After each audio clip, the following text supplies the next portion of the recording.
আমাদের জীবনে সর্বকাজে পরামর্শ করে চলব। বিশেষ করে দ্বীনি কাজগুলোতে আমরা অবশ্যই দ্বীনি বিষয় যারা প্রাজ্ঞ, দক্ষ, বিশেষজ্ঞ, আলেম উলামায়ে কেরাম যারা আছেন, মুফতি কেরামরা যারা আছেন, তাদের পরামর্শ অনুযায়ী চলতে হবে, তাই না? দ্বীনের ব্যাপারে আপনি অসুস্থ, মনে করলেন শরীর অসুস্থ, আপনার পরামর্শ হবে কার সাথে? আপনি বাড়ি বানাবেন, পরামর্শ করবেন কার সাথে? ইঞ্জিনিয়ারের সাথে। আপনি ব্যবসা করবেন, পরামর্শ করবেন কার সাথে? আপনি কৃষি খাস করবেন, পরামর্শ হবে কাদের সাথে?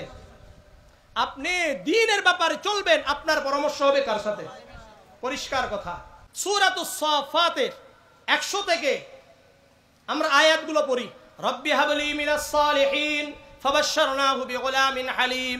ইব্রাহিম আলাইহিস সালাতু ওয়াস সালাম আল্লাহর কাছে দোয়া করলেন, আল্লাহ রব্বি হাবলি মিনাস সালিহিন, আপনি আমাকে নেককার সন্তান দান করেন। ফাবাশশারনাহু বিগুলামিন হালিম, আমি আল্লাহ তাকে ধৈর্যশীল সন্তানের সুসংবাদ দিলাম। যখন বড় হলো, সংক্ষিপ্ত কথা, ফালাম্মা বালাগা মাহুস সায়া, যখন দৌড়ানো শিখছে, আমি বললাম ক্বালা ইয়া বুনাইয়া ইন্নী আরা ফিল মানামি আন্নী আযবাহুকা ফানজুর মাযা তারা, হে আমার বৎস শোনো, আমি স্বপ্ন দেখেছি আমি তোমাকে জবাহ করছি, তোমার মতামত কি? দেখেন এখান থেকে ইব্রাহিম আলাইহিস সালাতু ওয়াস সালাম আল্লাহর কাছ থেকে যে পরিষ্কার তো হয়েই গেছে, তাই না? প্রথম দিন দেখেছেন এই জন্য ইয়ামুত তারবিয়া, দ্বিতীয় দিন দেখেছে ইয়ামে আরাফা, তৃতীয় দিন ইয়ামুন নাহার, অর্থাৎ পরিষ্কার।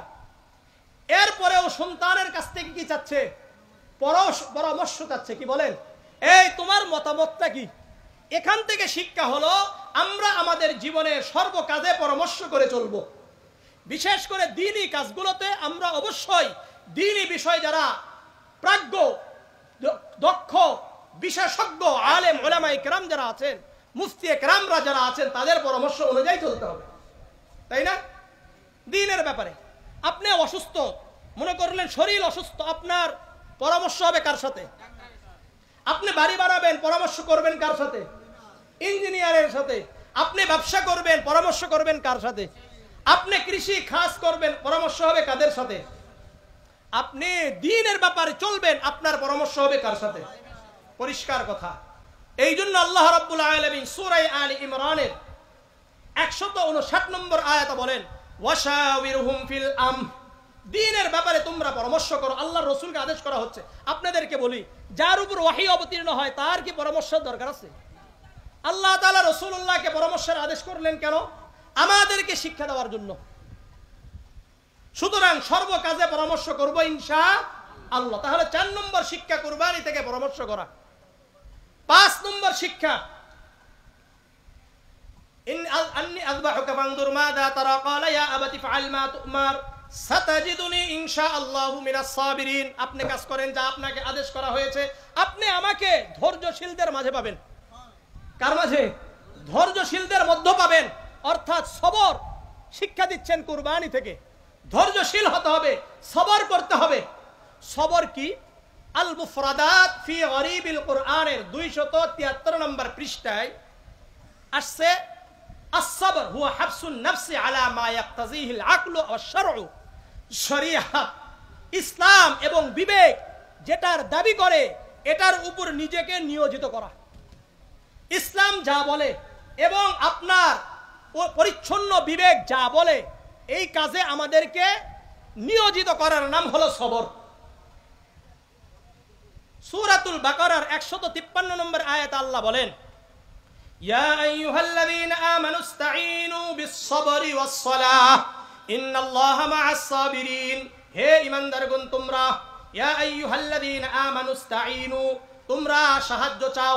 ইন্নাল্লাহা ইয়া আইয়ুহাল্লাযীনা আমানুস্তাঈনু বিস-সাবরি ওয়াস-সালাহ, ধৈর্যের মাধ্যমে আর সালাতের মাধ্যমে আল্লাহর কাছে সাহায্য চাও।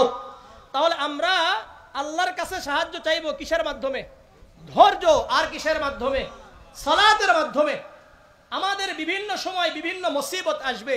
সূরা বাকারার 155 নম্বর আয়াত আল্লাহ বলেন, ওয়ালানাবলুওয়ান্নাকুম বিশাইইম মিনাল খাউফি ওয়াল জুই, আমি আল্লাহ তোমাদেরকে ওয়ালানাবলুওয়ান্নাকুম বিশাইইম মিনাল খাউফ, ভীতির মাধ্যমে তোমাদেরকে পরীক্ষা করব, ওয়াল জুই, আমি তোমাদেরকে ক্ষুধার মাধ্যমে পরীক্ষা করব, ওয়া নাকসিম মিনাল আমওয়ালি ওয়াল আনফুসি ওয়াত সামারাত, আমি তোমাদের ক্ষতির মাধ্যমে, তোমাদের সম্পদের ক্ষতি, তোমাদের কৃষি কাজের ক্ষতি, তোমাদের ফলফুলের ক্ষতির মাধ্যমে তোমাদেরকে পরীক্ষা করব।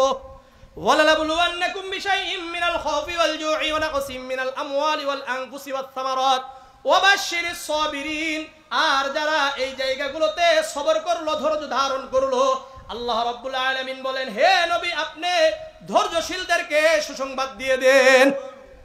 সুতরাং ধৈর্যশীল হতে হবে।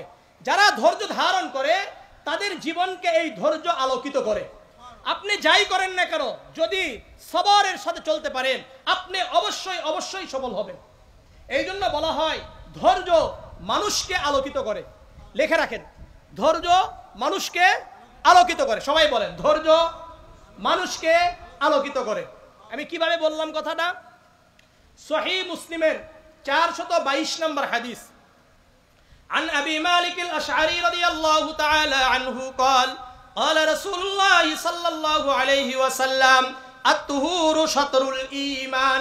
আবু মালিক আশআরী রাদিয়াল্লাহু তাআলা আনহু বর্ণনা করেন, আল্লাহর রাসূল সাল্লাল্লাহু আলাইহি ওয়াসাল্লাম বলেন, পবিত্রতা ঈমানের অঙ্গ। আলহামদুলিল্লাহি তামলাউল মিজান, আলহামদুলিল্লাহ মিজানের পাল্লাকে পরিপূর্ণ করে দেয়। ওয়া সুবহানাল্লাহি আলহামদুলিল্লাহি তামলাআন তামলাউ মা বাইনাস সামাওয়াতি ওয়াল আরদ, যখন মানুষ বলে সুবহানাল্লাহ আলহামদুলিল্লাহ, সঙ্গে সঙ্গে আসমান এবং জমিনের মাঝে ফাঁকা জায়গাগুলো নেকি দ্বারা পরিপূর্ণ করে দেওয়া হয়। ওয়াস সালাতু নূরুন, নামাজ হলো আলো। নামাজ কি? আলো। এই নামাজ যদি আপনি সালাত ঠিক মতো আদায় করেন, কিয়ামতের ময়দানে এই আলোর মাধ্যমে আমরা জান্নাতে চলে যেতে পারবো। ওয়াস সাদাকাতু বুরহানুন, আর যখন আমরা দান করব, দান করলে এটা আমাদের জন্য সাক্ষ্য হিসাবে থাকবে। ওয়াস সাবরু জিয়াউন, ধৈর্য হলো আলো। ধৈর্য কি? আলো। এই আলো মানুষের জীবনকে আলোকিত করে।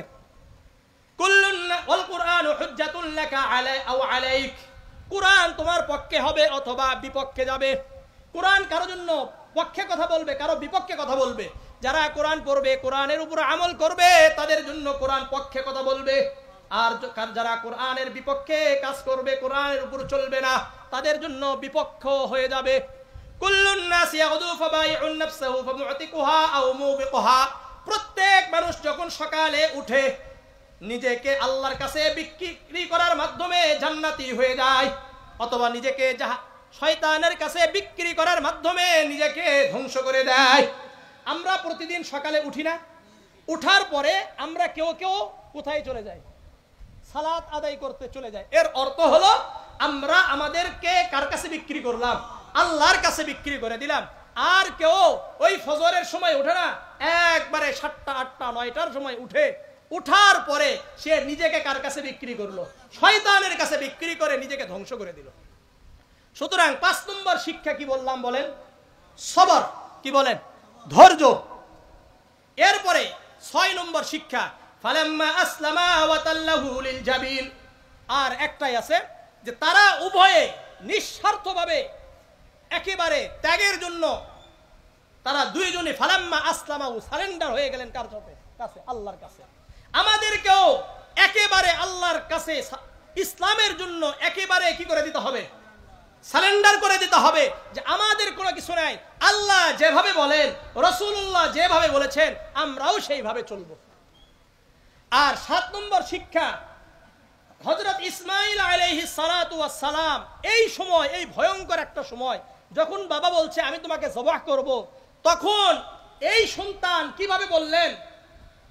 আপনি আপনার আদেশ পালন করেন, আপনাকে যে আদেশ করা হয়েছে, সাতাজিদুনি ইনশাআল্লাহু মিনাস সাবিরিন, আল্লাহর পক্ষ থেকে যা আদেশ আছে, আপনি যেহেতু নবী, আপনার পক্ষ থেকে যে আদেশ আছে আমি মেনে নিব, আর কোনো কি নাই, সমস্যা নাই। এটা কিভাবে হয়েছে? এটা হলো পারিবারিক শিক্ষার মাধ্যমে হয়েছে। কিসের মাধ্যমে? পারিবারিক শিক্ষা। সুতরাং 7 নম্বর হলো পারিবারিক শিক্ষা। আমাদের প্রত্যেকের দায়িত্ব আছে, আমরা আমাদের সন্তানকে যদি ছোট থেকেই কোরআন এবং হাদিসের শিক্ষা দিই, ইসলামী শিক্ষা দিই, তাহলে আমাদের সন্তানরা ইসলামের সব কিছু নির্দ্বিধায় মেনে নিবে।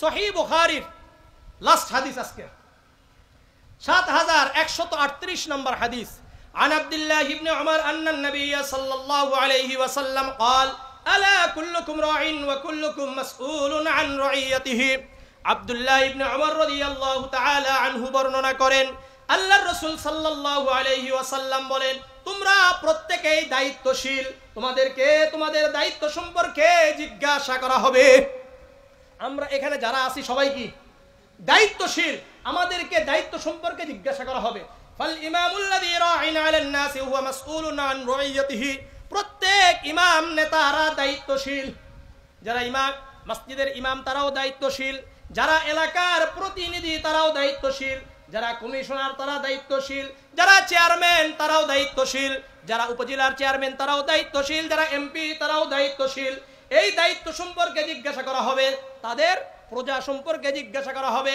তাদের মুসল্লিদেরকে সম্পর্কে জিজ্ঞাসা করা হবে কতটুকু তুমি নেতা হয়ে ইমাম হয়ে আমল করেছো তাদের উপর যে দায়িত্বটা ছিল এটা আমল করছো কিনা এটা পালন করেছো কিনা ওয়ার রাজুলু রাঈন আলা বাইতি আহলি বাইতিহি ওয়া হুয়া মাসউলুন আন প্রত্যেক মানুষ আমরা যারা আছি আমাদের পরিবার সম্পর্কে আমরা দায়িত্বশীল আমার স্ত্রী ভালো করে চলে কিনা আমার সন্তানরা ইসলাম মানে কিনা এটার ব্যাপারে আল্লাহ তাআলা আমাকেই জিজ্ঞাসা করবেন ওয়াল মারআতু রাঈয়াতুন আলা বাইতি যাওজিহা ওয়া ওয়ালাদিহি ওয়া হিয়া মাসউলাতুন আনহুম আর আমাদের মা বোনেরা তার স্বামীর ঘর সম্পর্কে দায়িত্বশীল স্বামীর সন্তানদের ব্যাপারে দায়িত্বশীল প্রত্যেক নারীকে জিজ্ঞাসা করা হবে তুমি তোমার স্বামীর ঘর কতটুকু দায়িত্ব পালন করেছো তোমার স্বামীর তোমার থেকে যে সন্তান হয়েছিল এই সন্তানের ব্যাপারে তুমি কতটুকু সচেতন ছিলে তুমি কি সারাদিন ফেসবুক ইউটিউব চালিয়েছো আর বিভিন্ন নাটক দেখছো না সন্তানদেরকে